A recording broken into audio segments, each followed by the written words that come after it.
আসসালামু আলাইকুম everyone, welcome back to my channel Rusha Sami রান্নাঘরের পক্ষ থেকে ঠান্ডা ঠান্ডা কোল্ড ড্রিঙ্কস নিয়ে এসেছি। ভীষণ মজাদার কাটা বরফ।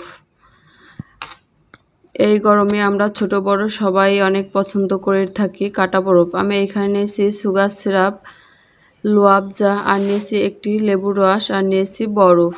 বরফটা আমাদের ফ্রিজে সবারই থাকে, সব সময় পাওয়া যায়। তো এই গরমে আমার একটু ঠান্ডা ঠান্ডা কোল্ড ড্রিঙ্কস খেতে ইচ্ছা করতেছিল, কাটা বরফ। তো কি করব কিভাবে খাবো হঠাৎ মাথায় আসলো। তখন ভাবলাম ফ্রিজে যেহেতু বরফ আছে, সেহেতু আমি একটু ব্লেন্ডারে কাটা বরফ দিয়ে একটু ছোট ছোট করে নিব, কিমার মতন করে। যেহেতু কাটা বরফটা আমাদের ঘষে দেয়, ছোট ছোট হয়, তো ওরকমটা হবে না, কিছুটা ওরকম হবে। একটু ছোট ছোট করে নিব। আমি ছোট ছোট করে নিয়েছি, একটু ভালোভাবে দেখিয়ে দিয়েছি। আমি দুটো সার্ভেন গ্লাস নিয়েছি ড্রিঙ্কস।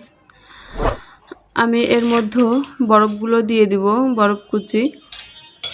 আর আমি সুগার সিরাপ তৈরি করছি। এখানে 1 কাপ চিনি নিয়েছি, হাফ কাপ পানি নিয়ে আমি 1 মিনিট জাল করে নিয়েছি।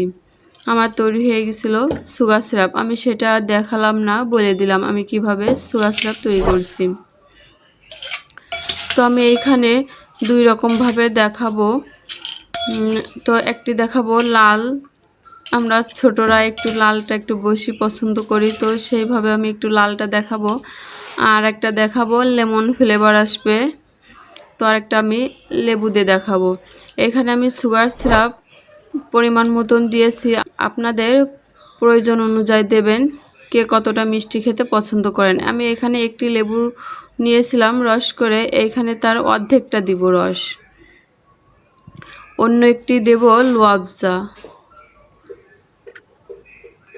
রুয়াবজা দিলে সুন্দর একটি কালার আসবে, একদম গাঢ় লাল লাল কালার আসবে, দেখতেও অনেক ভালো লাগে।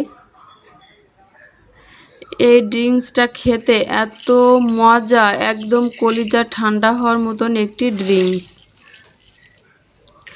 এই গরমে আমাদের যদি কেউ এরকম 1 গ্লাস ড্রিঙ্কস তৈরি করে দেয়, তো তাকে এত ধন্যবাদ দেওয়া হবে যে বলার ভাষা নাই, যে এত মজা খেতে আর এত ভালো, মানে তাকে বারবার থ্যাংক ইউ দিতে ইচ্ছা করবে। এরকম 1 গ্লাস কেউ যদি কোল্ড ড্রিঙ্কস তৈরি করে দেয়। এত সময় আমাদের সাথে থাকার জন্য ধন্যবাদ। আল্লাহ হাফেজ।